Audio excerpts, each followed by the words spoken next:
Oh, oh, that's tough. It's really fucking tough. I hate my life. Woof, woof, woof, woof. That's okay.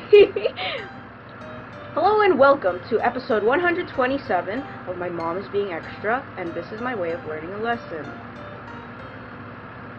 Anyway, I'll be talking about the 5 common STDs: chlamydia, gonorrhea, syphilis, herpes, HIV, and AIDS. I forgot the and in between, but you understand where I'm going with this. See, and if you don't know where I'm going with this, you probably don't even know what an STD is, which means I already lost you.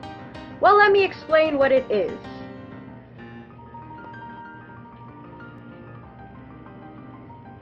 See, an STD is a sexually transmitted disease, which means it's passed on through bodily fluids such as, sperm from a penis, or vagina juice, which I don't know what the thing is, so I should look that up. Actually, hold on.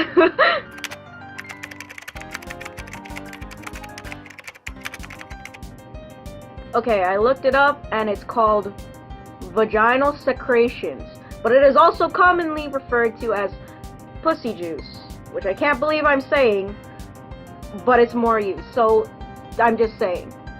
Well, it doesn't matter what kind of sex you're having, because you know what? Oral sex? Now you have herpes, man, for the rest of your life. Fucking vaginal sex?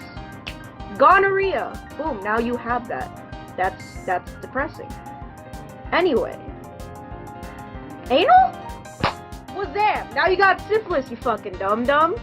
So protect yourself using condoms, or staying abstinent, which is very hard for people my age, which I understand. I'm crying as well, so let's start off with chlamydia, shall we? Here's a quick rundown directly from my script. So it is a sexually transmitted disease which affects both men and women. Some areas that chlamydia differ by sex, of course. Women get it in the cervix, men get it in the urethra, while both can get it in the rectum or throat. It is obviously spread by having unprotected anal, vaginal, or oral sex, which is all the kinds of sex you can have. Unless there's another way. I don't know any other way. Anyway, well, here are some symptoms. I will be popping up pictures. Please do not throw up. Well, 75% of women, however, do not experience any of these symptoms, but the remaining 25% do. They may experience abnormal vaginal discharge due to an inflamed womb, which may have an odor, rectal pain, discharge, and bleeding, an inflamed eye, and pain during discourse. 50% of men do not experience this, which is more men experiencing these symptoms, which at least they can identify it, I suppose. They would experience burning or pain around the penis meatus, pain in the testicles, burning sensation while urinating, abnormal penis discharge, which may be thick, yellow-white, milky, or watery. If your penis discharge is milky or watery, please get that checked out. So the treatment for chlamydia is a simple and short prescription. It will be issued in either a single dose of azithromycin or 2 pills every day for a week of doxycycline. So the next STD we will be talking about is gonorrhea. It can happen simultaneously with the previously mentioned chlamydia, and it is common within the age group of 15 to 25 years of age, which I fall into that group. So the symptoms of gonorrhea are as follows. Women, although 80% do not experience this, can experience increased vaginal discharge, vulvar swelling, or bleeding in between periods. Men, who actually only don't experience this, is 10 to 15%. They may experience discharge from the penis, which may be yellow, green, or white, and painful and swollen testicles. Both sexes may experience eye pains, painful urination, swollen or painful joints, and swollen neck lymph nodes. The treatment for gonorrhea is similar to chlamydia. A shot of serofloxacin or antibiotics will be administered. Since gonorrhea is so easily spreadable, it is recommended that you should go through constant checkups since it can be acquired again and again. Now, syphilis is a weird one, because while it is similar to the others in that it is transmitted through sexual activity, it goes through stages instead of actual showing of symptoms. The 4 stages of syphilis would be primary, secondary, latent, and tertiary. So the primary stage would include sores that appear where bacteria entered. It's usually one canker, but it can also be several. This develops 3 weeks after the exposure to the initial canker sore of the other person you got it from. It usually takes 3 to 6 weeks to heal. The secondary stage develops a rash on your torso after healing. It eventually covers your entire body, accompanied by sores in the mouth or genital area. It also includes hair loss, muscle aches, or swollen lymph nodes. So the third stage of syphilis is the latent stage, which is also known as the hidden stage. There are no symptoms and can last for years. So your syphilis will either disappear or it can progress to the last stage. However, you should have been treated for it before the stage because it will either go away or come back and fuck up the rest of your life. Do you really want to take that chance? The last stage of syphilis is the tertiary stage. 15 to 30% of people with untreated syphilis will enter this stage.